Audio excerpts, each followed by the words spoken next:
Dinard, on dirait un décor de cinéma avec ces grandes villas qu'on va découvrir. On va aussi aller voir ces petites plages cachées. Et puis on va parler gastronomie avec la fameuse galette bretonne et puis la pêche au homard. Je m'appelle Charlotte et je trouve qu'on vit dans un pays formidable. Les terroirs, la gastronomie, les paysages. Mais ce que j'aime le plus, sans doute, c'est les rencontres. Si comme moi, vous êtes convaincus que les plus belles découvertes se font souvent au bout de la rue, alors nous sommes faits pour nous entendre.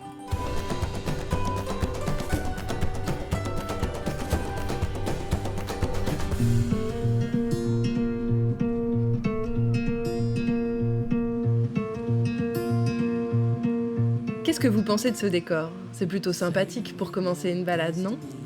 Nous sommes donc au bord de la mer, à Dinard, tout juste en face de Saint-Malo. Et pour bien commencer, j'ai pris rendez-vous avec Henri Fermin, historien local, passionné par sa ville. C'est la personne incontournable lorsque l'on veut découvrir la ville aux 800 villas. Il m'attend sur la promenade du Clair de Lune. Quel nom charmant! C'est vraiment une bonne idée de m'avoir donné rendez-vous ici, Henri, parce que quand même, par ce soleil, la promenade au clair de lune, c'est l'endroit peut-être le plus beau de Dinard. Pour commencer la journée, c'est quand même merveilleux. Et surtout, c'est un endroit important dans l'histoire de la ville, c'est ça? C'est même ici qu'elle a commencé, en fait. Oui, absolument, c'est un endroit fantastique. Moi, je pense, pour ma part, que c'est l'endroit le plus beau de Dinard. Mais c'est aussi l'endroit le plus intéressant, parce que c'est d'ici que débute toute l'histoire de la station. Nous sommes dans un quartier ancien, donc ancien mais relativement, puisque c'est le quartier anglais. C'est là que, sous le Second Empire, la colonie anglaise va découvrir Dinard. La date, on la retrouve sur la promenade du Clair de Lune, 1836, premiers Anglais à s'installer dans la station. Et alors, ensuite, la présence anglaise s'est développée. Voilà, donc un jour de 1852, une famille britannique, la famille Faber, va rendre visite justement à leur consul et ils sont séduits par le site face de à la Dinard. Rance, comme ça. Exactement, vous avez la Rance, l'embouchure de la Rance, vous avez la Vicomté avec ses arbres, vous avez la cité d'Aled qui est d'une haute antiquité et donc ils vont vivre là.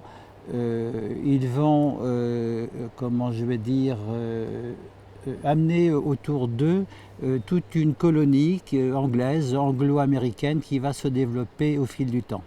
Et donc ces gens-là vont aussi construire leur propre villa? Voilà, exactement, ils vont construire leur propre villa. 1858, c'est la date de création du premier établissement de bain de mer. C'est également la date de mise en service du premier bateau à vapeur, puisqu'on est ici, qui faisait la relation entre Dinard et Saint-Malo. Date de construction d'une nouvelle église, parce qu'autrefois l'église se trouvait à Saint-Enogat, et construction de la Villa Sainte-Catherine également en 1858, et création du grand hôtel. Nous y voilà, c'était un tout petit hôtel, c'était juste pour les premiers touristes qui commençaient à arriver à Dinard, et pas de salle de bain. La salle de bain se trouvait en bas sur la plage, c'était la mer. Voilà. Bon, il y a pire comme salle de bain. Hein. Oui, c'était déjà confortable.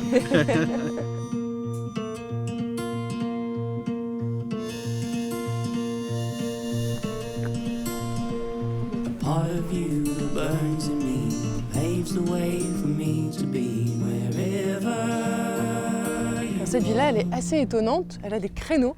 Oui. Alors, c'est typique plutôt de l'architecture anglaise. Oui, effectivement. Gothique. Gothique, c'est du néo-gothique anglais. Les Anglais qui arrivent dans la station vont donner donc leur ton par leur villa. Et cette villa, avec ses créneaux anglais, rappelle très bien les anciens châteaux médiévaux, si on peut dire, qui se trouvent en Angleterre. Hein. C'est la villa bric-à-brac. C'était une commande du colonel Hamilton qui avait demandé à son ami Faber, le fils de la première famille à s'installer à Dinard, à Beauregard, qui lui avait demandé de s'occuper de la construction de sa villa. Et quand il est rentré à l'intérieur, le brave colonel britannique, il est rentré, il a regardé, il y avait des antiquités partout, des meubles baroque et surtout des escaliers qui montaient, qui descendaient dans tous les sens. Et il s'est écrié « My God, what a bric-à-brac ». What a bric-à-brac. Bric-à-brac. Excellent. Et du coup donc la villa a été gardé nommée, son nom voilà, comme ça. et même le quartier, c'était le quartier de Bric-à-brac, le quartier anglais par excellence.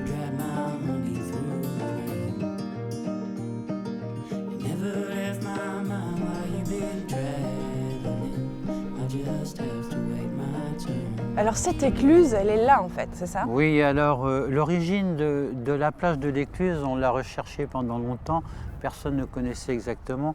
Moi, les anciens me disaient qu'il y avait une écluse qui reliait la rue de la Paix, qui se trouve plus haut, et la rue de la Pionnière, parce que la mer montait assez loin. Et dans les années 2000, on s'est aperçu que la mer remontait le sable et découvrait cet arrondi-là. Et c'est une écluse à poissons. Oui, parce que ça piège les poissons. Enfin, Voilà. À la marée haute, les poissons remplissent le bassin Voilà. et puis quand la marée descend, Voilà, il suffit d'ouvrir une petite porte, l'eau coule et c'est cool et on prend les poissons. Et donc c'est l'origine certaine de la plage de l'Écluse.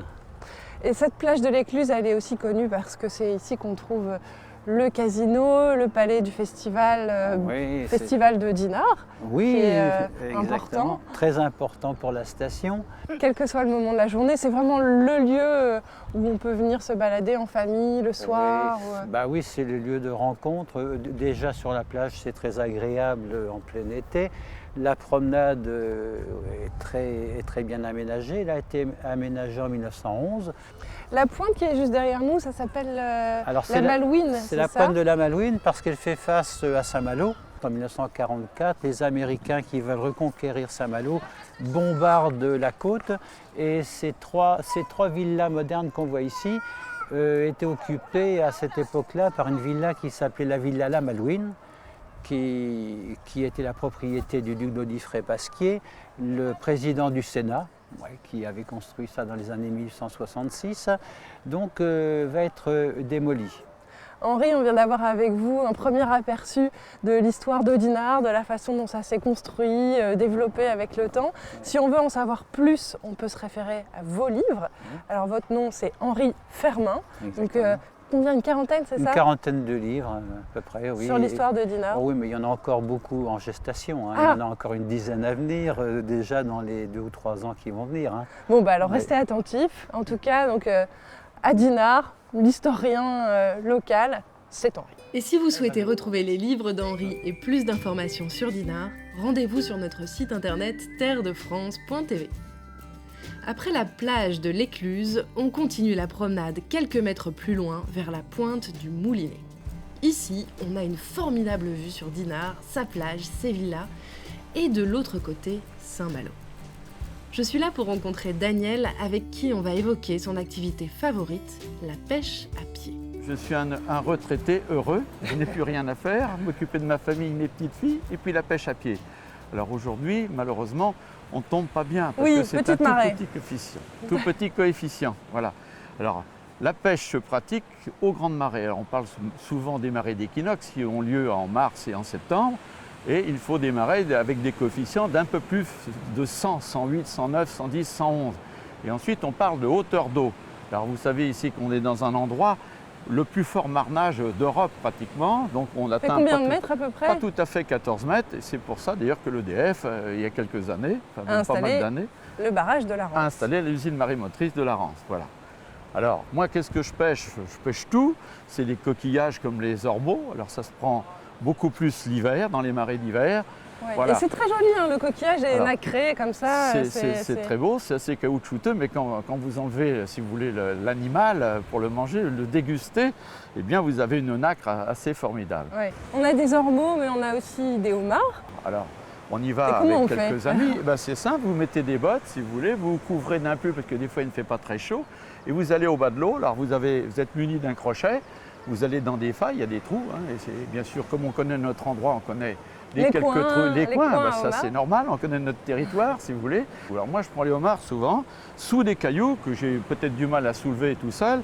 Et puis il faut qu'il y ait toujours de l'eau. Alors quand vous avancez, vous voyez toujours un homard, il fait un petit monticule, il se met sous le trou, enfin la nuit sans doute, et il fait un petit monticule de sable. Alors quand vous voyez un monticule de sable, vous dites là il y a eu un homard. Et s'il y a eu un homard, alors il est peut-être parti avec la marée, mais il est peut-être encore là. Ou il a été pris au piège et il est encore resté dessous. Et alors vous arrivez avec un crochet, si vous le touchez, et puis votre filet, vous le touchez et puis vous le prenez quand il s'en va à toute vitesse, si vous voulez. Et il rentre sans se méfier dans le filet. Enfin sans se méfier, il se méfie. Et ça va extrêmement vite si vous voulez. Alors les homards, du coup après on les mange comment? Alors si vous voulez, vous les cuisez à vapeur, si vous voulez, avec une excellente mayonnaise maison, hein, bien entendu. La meilleure. Ou alors, eh bien, vous les coupez et vous les faites griller. Tout simple, hein, pas trop de sauce, vous voyez, juste du beurre, voyez-vous, du bon beurre breton demi-sel, vous mettez là-dessus et grillez. Alors je vais vous dire, c'est le pied.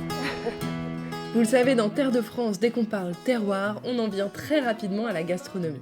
Ça tombe très bien car la prochaine personne que j'aimerais vous présenter fabrique l'un des produits emblématiques de la Bretagne, la célèbre galette.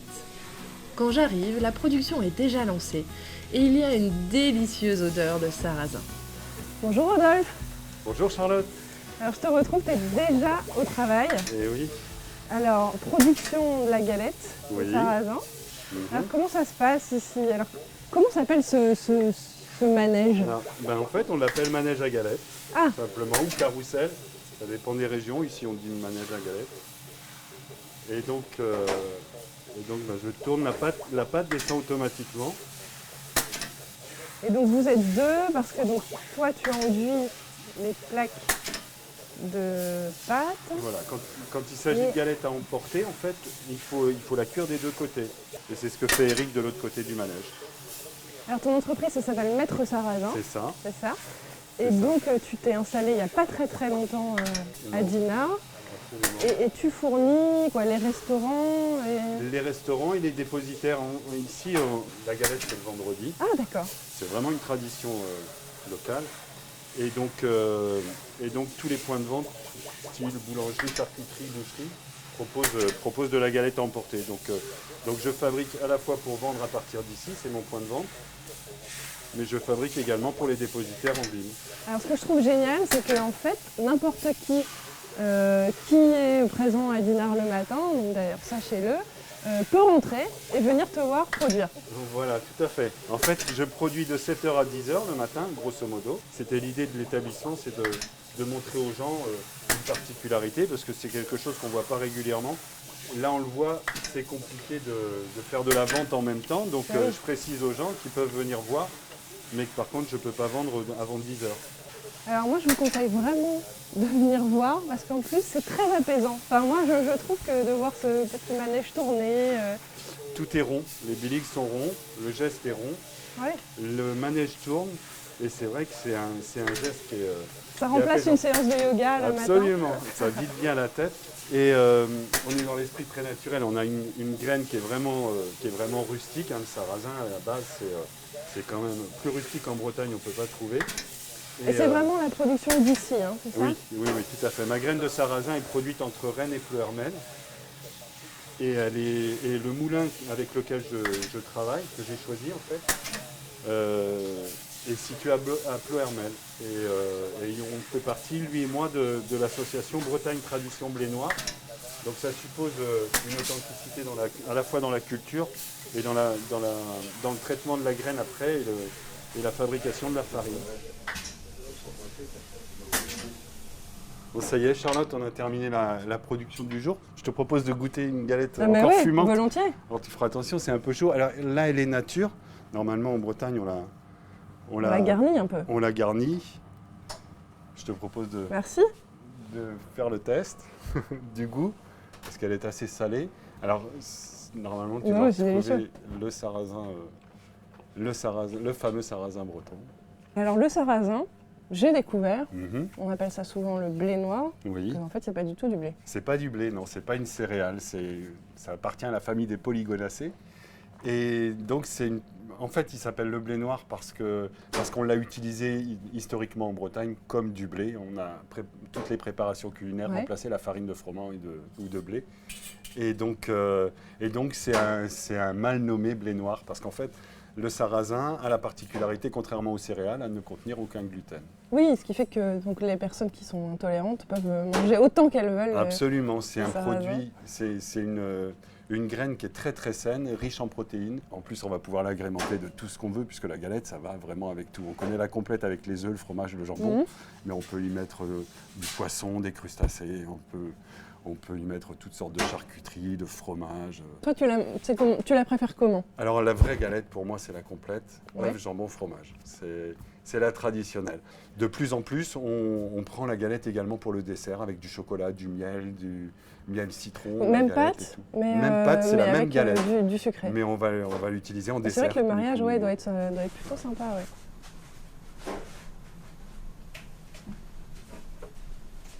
J'ai compris que ça faisait pas extrêmement longtemps que c'était ouvert, cette jolie boutique, et que toi-même, ça n'a pas toujours été ton métier, en fait. Ah non, pas du tout. C'est une vraie reconversion, effectivement. Donc, avant, j'étais directeur commercial dans la menuiserie industrielle, donc rien à voir. Il y a 3 ans, j'ai pris la décision de monter cet atelier.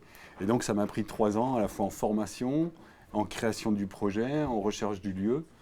Et pourquoi, tout à coup, tu t'es intéressé à la galette? Alors clairement, l'envie de revenir à des vraies valeurs. C'est-à-dire que moi, j'étais baigné dans des graphiques, des reportings, l'industriel, avec des professionnels, des équipes commerciales, etc. Et à un moment donné, je me suis rendu compte que je m'éloignais clairement des valeurs que j'avais envie de retrouver. Et donc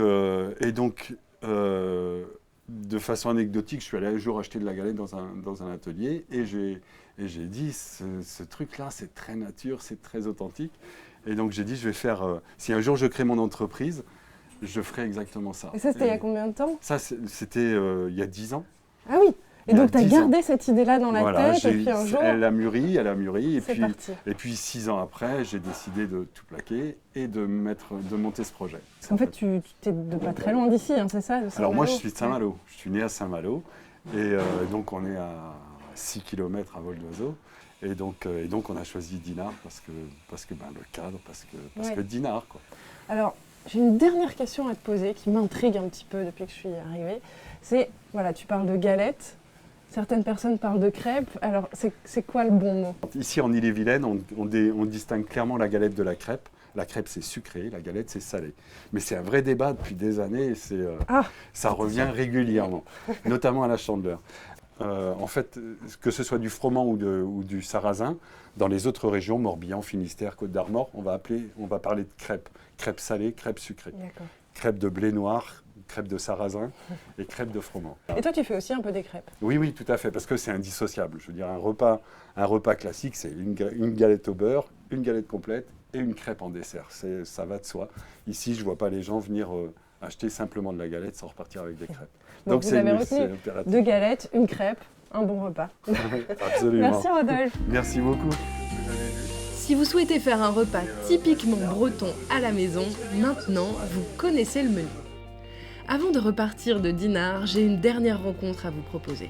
Je pousse la porte de cette galerie pour faire la connaissance d'Alexandre Motte, amoureux d'art et bien sûr amoureux de Dinard. Alexandre, merci de nous recevoir dans ta galerie. Oui. On retrouve ici tes œuvres qui sont très très colorées et je me demandais, parce que j'ai vu qu'il y avait une forme particulière qu'on retrouvait un peu partout, comment tu travaillais en fait et qu'est-ce que symbolisait cette forme? Oui, alors c'est vrai que c'est une forme animale, on va dire originelle. C'est une allégorie à la vie, plus qu'aux animaux en général. Et aujourd'hui d'ailleurs, mon travail continue d'évoluer parce que ce qu'on ne voit pas ici et qui est dans l'atelier, ce sont des formes maintenant qui partent aussi vers le végétal, avec une inscription dans le végétal. Donc c'est quand même une... La vie en tout cas, la vie, soit animale ou végétale. Voilà, la vie en général, oui, c'est vrai.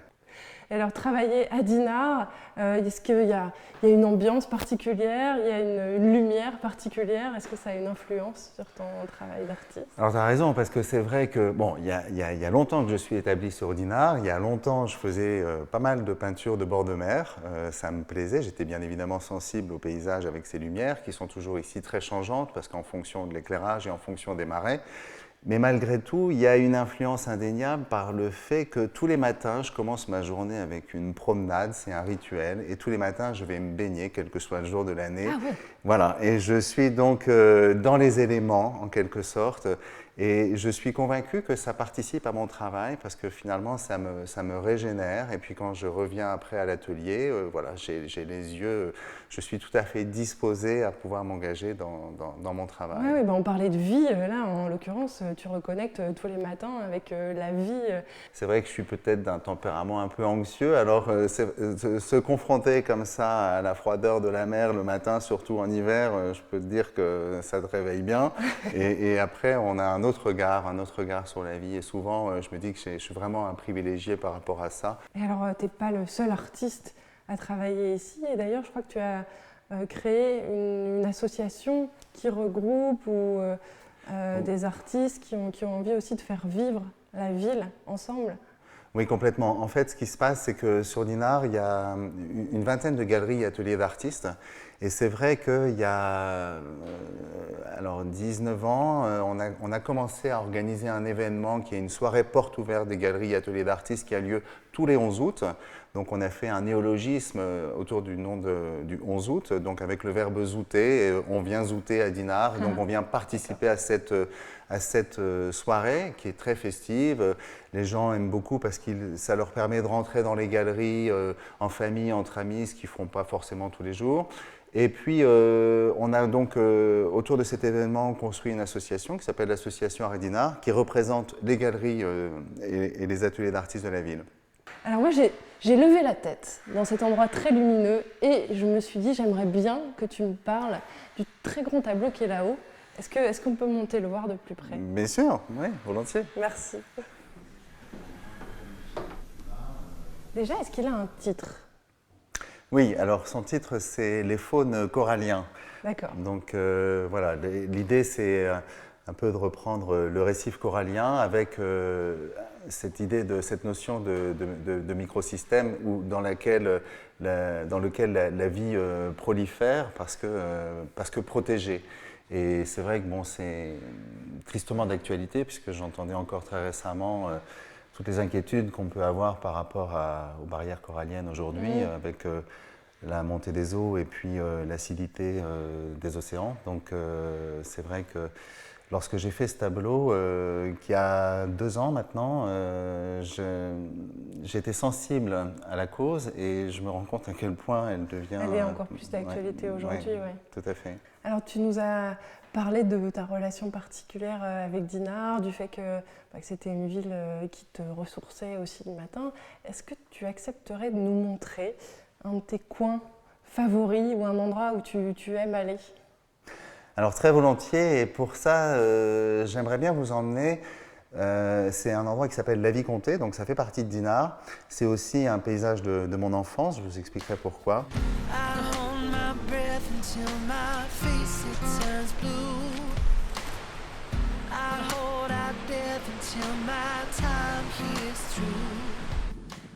Tu nous emmènes dans un endroit un petit peu particulier où on voit à la fois Dinard, Saint-Malo derrière, Saint-Servant juste à côté.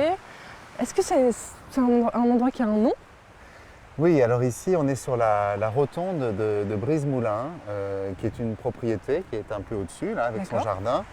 Et il y avait pour certaines de ces villas en bord de mer, quand c'était possible, la possibilité donc d'avoir ces petites avancées qui permettaient peut-être de venir prendre un thé ou un café. Dans le temps, cette rotonde, elle était close avec un petit muret de briques ajourées qui est tombé depuis. Ouais. Et ici, c'est vrai que c'est un... Oui, donc c'était privé en fait. Ah, c'était privé, ça, oui, tout à fait. Et donc le chemin de ronde traversait la propriété, donc avec d'un côté le jardin qui allait vers la villa et de l'autre côté la partie privative qui descendait vers la mer. Et donc toi, tu viens te balader ici souvent, enfin... Alors je viens me balader ici souvent et avec beaucoup de plaisir puisque j'ai énormément de souvenirs ici. C'est une grande partie de mon enfance. J'ai eu cette chance de pouvoir venir jouer avec mon grand frère ici toutes les après-midi. On venait pêcher, on venait jouer, on venait se baigner. Et c'est vrai que c'est sympa parce qu'on a une autre vue sur Dinard. On est vraiment dans un endroit qui est verdoyant. Là, face à nous, Saint-Malo avec la cité d'Alette. Et dans le fond, là-bas, derrière le blockhouse, on a l'entrée de l'estuaire de la Rance et le barrage de la Rance. Et on ne le voit pas d'ici, est caché par la pointe de la Vicomté qui est ici. Donc c'est vraiment un lieu intéressant parce que c'est fait de tas de petites criques. Et en fonction de la marée, c'est toujours différent. Quand la marée est haute, tu peux presque accéder à l'eau. Ici, c'est vrai que les grandes marées, les grands coefficients, on peut sauter là, mais il faut faire attention parce qu'il y a des rochers en dessous. Donc il y a juste un endroit où on peut le faire. Mais il faut reconnaître que... Il faut habiter ici pour savoir. C'est plutôt sympa. C'est plutôt sympa de pouvoir en profiter dans ces conditions-là. Vraiment, merci Alexandre de nous avoir fait découvrir ton Dinard. C'était avec grand plaisir. On est très très privilégiés grâce à toi, merci. Merci, avec plaisir en tout cas. C'est assez exceptionnel de terminer ici, dans ce petit coin caché avec Alexandre. J'ai vraiment été charmée par ce passage à Dinard. Si vous aussi, eh bien c'est très simple, rendez-vous sur terredefrance.tv pour revoir ces belles rencontres et retrouver nos bonnes adresses.